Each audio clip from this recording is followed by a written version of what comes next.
Good morning, church. What a glorious day, isn't it? What a week. What a week. What, All Saints Day? An election? What else did we go through? A lot. How's your soul? Weary? Tired? Let me just give you some personal observations as I share in your worship service today. On behalf of Jeremiah Clark, our bishop, and all of us in the conference leadership, thank you for who you are. Thank you for the ways in which you reach out in this community and beyond. Thank you for pastors who are so passionate about the gospel. It's been a joy to work with Grace Marie and John when he was a teenager. It's been so much fun to watch him grow up, so happy, so excited, just like he was when he was in recreation. I love you dearly, John, and God's been good. Thank you for your ministry. Grace Marie, thank you for your ministry. And others in the audience, Barbara and Don Glass, I was not expecting to see them today, but it's a joy to catch up again. Thank you for all that you've done in the district and in the conference. And all of you who faithfully serve Jesus. What a blessed people we are. I've thought a lot about the worship that we had last night, 2 services. And I don't know about you, but I came to Altoona tired after this crazy week. And I kept saying to your pastor, I don't know how you do this every Sunday, every weekend. 5 services. There's no other church in the conference that has 5 services on a weekend. But I've left renewed and energized with your children, your music, your worship, your love. And pray that will continue to grow as we continue to grow in Christ. To our veterans, thank you again and again and again. For without you, we wouldn't be here. And I am forever grateful. My best friend and uncle served on the USS Intrepid during World War II. And so we have fond memories of talking of those days.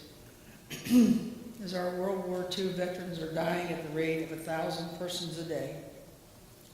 And so we give thanks for your service and your love for your country. May you never lose it. May we always respect those who have served so faithfully. Thank you. I travel a lot on behalf of the annual conference, about 30,000 miles a year, thereabouts, over the last 30 years. And I saw this large travel trailer recently that it was a huge RV, huge. And behind that was a car, and on the car was a bumper sticker that said these words, I am spending my children's inheritance. And I got to thinking about that. That's good sermon talk.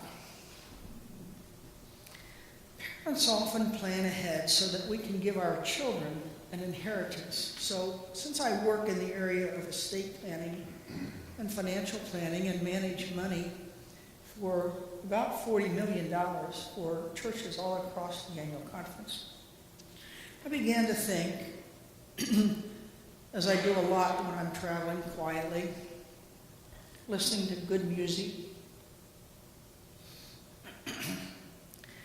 what will we leave our children, our grandchildren? And we want the best for them, don't we? Now, I don't know about you, how many of you are grandparents? Excuse me, but if we had anything to do with it, we would have had grandchildren first and kids second. It's so much easier. But how much we love our grandchildren. And Jesus told a story once, recorded in the book of Luke, about 2 brothers who could not agree about their inheritance. And one brother asked Jesus for help, saying, "Teacher, tell my brother to see and to divide the inheritance with me." Unfortunately, these stories are repeated over and over and over again to see how families can be divided because of disputes. The very thought of anything happening like this in any family gives us all a nightmare.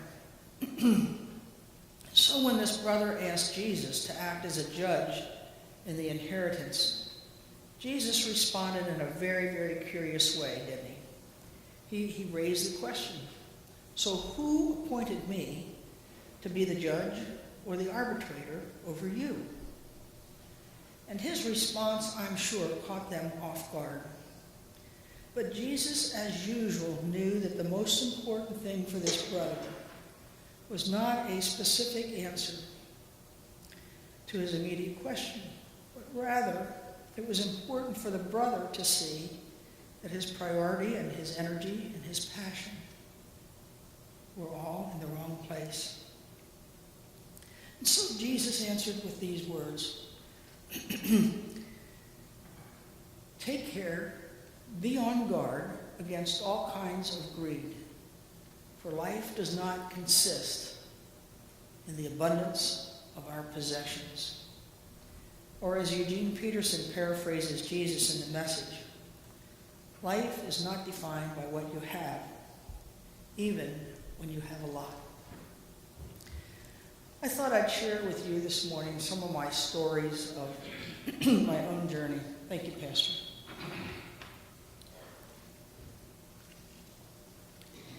I grew up in the city of York, 3 houses from the church that I was born and raised in, much like this community.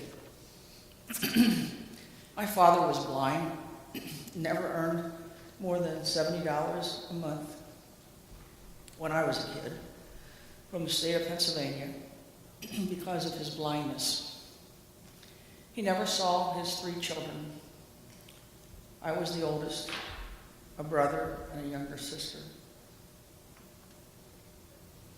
My dad had a stand in the basement of the York County Courthouse where he would sell hot dogs. He had somebody helping him sell hot dogs and chips and soda and whatever. And on Friday nights, he would take the bus, and I would eagerly greet him when he took the bus to our home in York. And we had a man of the Roman Catholic tradition who lived in our home for about 25 years, and the Friday night ritual for dinner for us was macaroni and cheese, fish, and tomato sauce. We did that for 25 years. And I declared when I got married, of course I left home before the 25 years were up, I declared we'd never have that menu again in our home. Guess what we had Friday night?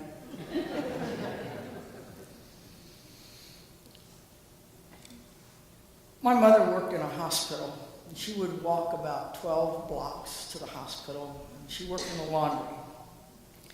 And she would press these linens and treat these patients as though they were her own, because she wanted her patients to have clean, pressed linens.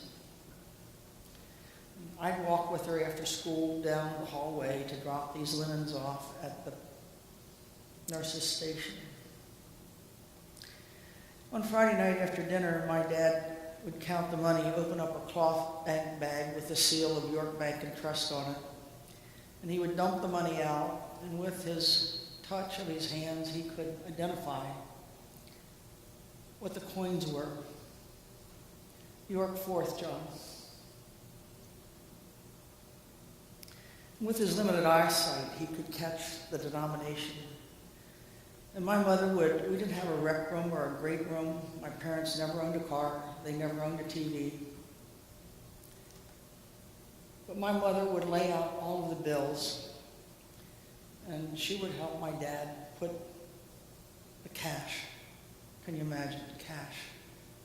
No checks, no ATMs, cash. To the York Telephone and Telegraph,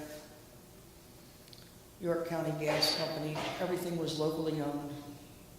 And Saturday mornings, my dad and I would board the bus, and we'd travel all over York.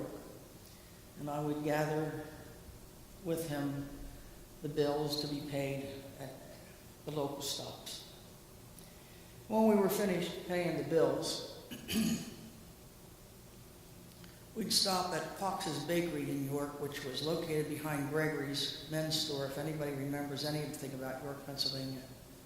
And we would take home 2 bags of freshly baked sweet rolls and bread, 10 cents a loaf.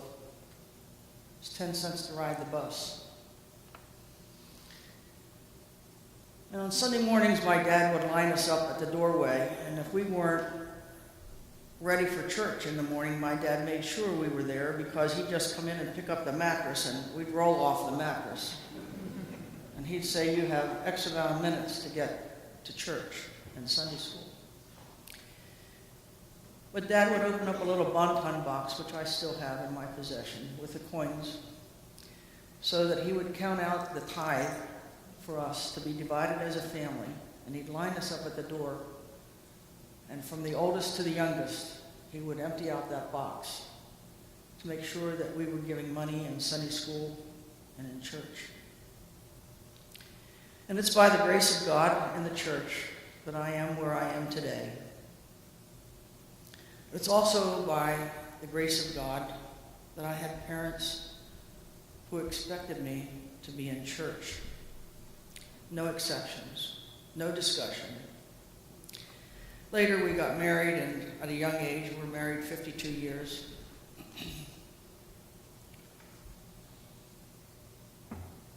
On the first Sunday, I don't know if you can remember, I want you to just think back as I share some of my own stories, your own personal journey. But when I got married, I was the happiest girl on the face of the earth. I have a wonderful, wonderful husband. And I was so happy that I didn't have to worry about, back then we had a phone that had 4 people on the party line, and they'd chase you off with clicking it if you'd been on the phone too long. And they'd even come to my home and tell my dad, she's on the phone for an hour. You've got to get her off. You've got to let somebody else use the phone. So we got married, we decided we were going to have a private line for $9, and I think it was 80 cents a private line, and I'm like, I can talk as long as I want, to whomever I want, for $9 a month. It was expensive, but I didn't have to worry about somebody clicking that line to chase me off. First Sunday after church, first Sunday after we were married, back in those days in Sunday school, we'd get 1,000 people in church, Sunday school. And the men of the church would walk my dad from the Sunday school department. He was in the young men's Bible class when he was 75. But my dad always sat in the second pew from the front. And so when I got home from our honeymoon, we spent it at United Theological Seminary in Niagara Falls in 3 days. We left with $100 and came back with 3. And I was so homesick to see my mom. So we went to church. My dad was sitting at the end of the pew, and we slid in beside him, and then my mom came from her Sunday school class. We were all together again as a family. And it came time for the offering. My husband wrote a check. He's an accountant, and he was very used to writing checks for whatever we did. That's what we decided early on in our marriage. Cash was not king anymore. My mother and dad came from very large families. And my mom was 13, my dad was 12 siblings, and you never knew who was going to show up at our home on a Sunday lunch. Somehow I always had flank steak stuffed with filling, but Mother knew how to make food spread. And we had tons of carbohydrates, not good carbs, but I was raised on carbs. I still love them. And my dad leaned into my husband and he said something like, I don't remember seeing you put anything in the offering plate today. If you know my husband, he's very quiet and he's very shy. And his face and his ears turn beet red when someone talks to him or he laughs. He's so cool. But his face got red. I could just see it. I'm like, how am I going to handle this today? I leaned into him and I said, honey, don't worry about it. Dad's blind. He didn't see whether you put anything in or not. Don't worry about it. And then Richard answered him with like, well, we put a check in the offering plate. And my dad said to him, son, if you're going to be a part of this family, you're going to understand what it means to tithe. And you're going to put real money in the offering plate. Checks don't count. Well, we got through that. And he didn't know how he fared out as a new son-in-law. So my mom gave him some comfort. And as I travel about the annual conference now, as I'm older, I do a lot of thinking about going home. Home to see my wonderful parents and relatives that I miss so deeply. A brother who dropped dead 2 years ago with a heart attack at 62. I miss those people deeply. What does that have to do with travel lightly? I think about my mom who loved to can, and she would can all summer long till 3 or 4 o'clock in the morning. Peaches and pears and pickles, and everything was done in increments of 100. We couldn't do 99 jars of peaches. It had to be 100. My parents never took a vacation, but we worked all night long canning.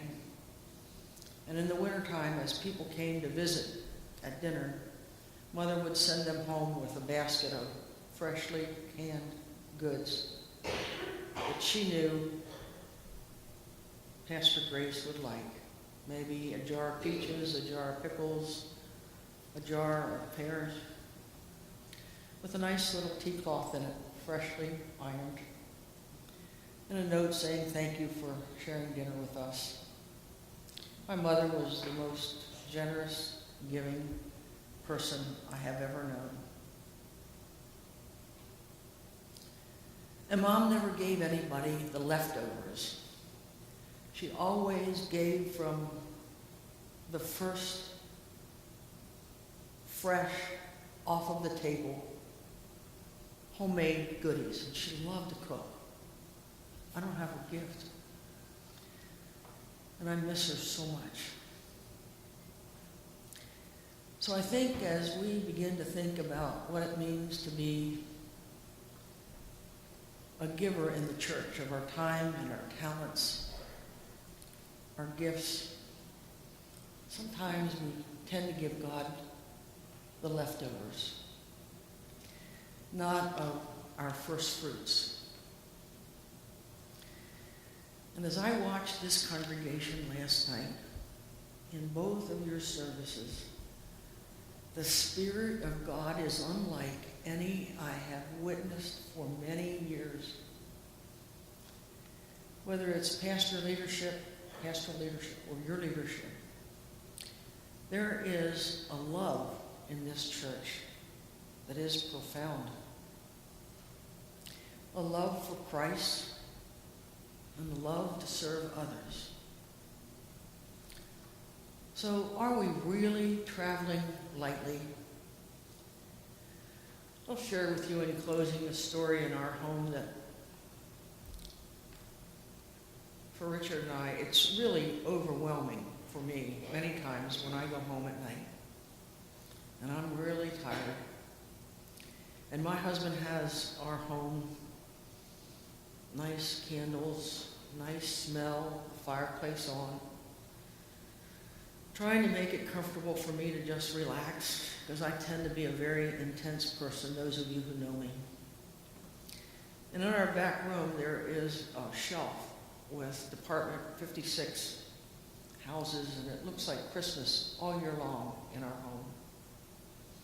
And when it's dark out, the sun goes down, we turn on those lights and we feel the warmth of each other, the warmth of the love in our home, the work that we do together in ministry.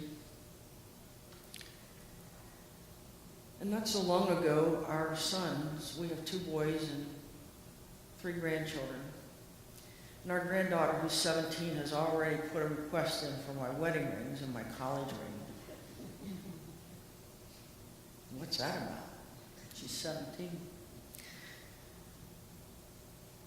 She's kind of an interesting gal, soon to go off to college, and hard to believe. But not long ago, we were sitting around the table talking, and I had to say to our sons, the youngest one we very seldom ever see, he's a coach for Virginia Wesleyan College. We had to sit around and say to the boys, you know, Dad and I are getting older. We're cleaning out the attic. We're cleaning out the stuff that we've accumulated over the last 52 years. And these houses mean a lot to us because they came from you 2 boys every year at Christmas. But we got to ask you, please don't take this the wrong way, but we really don't need any more houses. Please don't buy us any more. And our son said to us, Mom, you just don't understand this at all. Those gifts, those houses are on loan to you. We bought them as an investment so that when you and Dad are gone, we're going to split them. So you can use them while you're living, but they're an investment for us. I thought, these guys are pretty sharp. Sharper than I thought. And we tell them whenever they're there, if there's anything here in the house that you want, claim it. Take it. We want you to have it. I don't want no misunderstanding when we're gone. Because trust me, the good Lord will tune us in how you guys are behaving. So we have a lot of fun with it. We have suitcases on the attic that we bought for those kids as college graduation gifts, and they've never even used them. They've never even opened them. They've never even taken them away from home. And we keep saying to ourselves, we need to travel lightly because sometime soon, we're going to leave a mess for these kids and our grandchildren. We don't want to do that. I want you to think for a few moments. Who invited you to follow Jesus? And why do we do it? Why do we serve this man who had 3 years on earth, a carpenter's son, who was courageous enough that he would give his life for all of humankind? What makes us love him so deeply? And in that process, who taught each of us in this sanctuary today how to give? Did we catch it by osmosis? Did someone show us the way? Was it a pastor, a Sunday school teacher, vacation Bible school teacher, camping, missions? Who taught us how to travel lightly? As I think of the kids that are going to come after us, the young people, wherever you are, what will the world look like for them in 20 years or when they are our age? What will life be like? We may not know, but we certainly can teach, and we certainly can show them the way. And so as we begin to think, in a few moments, you're going to have a card distributed to you. And I want to make sure that we're clear that the card is not about anyone being made to feel guilty or uncomfortable. But it's about your ministry for the next year, and the next year, and the next year, and beyond. How will we fund ministry in the future? And so, I'm going to ask your pianist who I just fell in love with. She's good. She's really good. If she'll just play real quietly as your cards are distributed, and you'll bring them forward and turn them upside down and lay them on the altar. And when we've completed that process, I'd like your pastors to come and join me here at the altar. And you're welcome to tarry.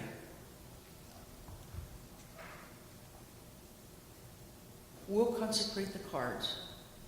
We'll give God thanks for your generosity. And you may want to just stop and pause and give thanks to God for the goodness and the abundance that he's placed upon us. You will forever be in my heart and my prayers as you continue to move forward under the care of pastors who love you deeply and want to make sure that your faith needs are met. So as your pianist plays quietly, and as you ponder how you will travel lightly, will you be generous? Will you be remembering those who taught you and those who you're teaching? As we give thanks again and again and again for the love of Jesus.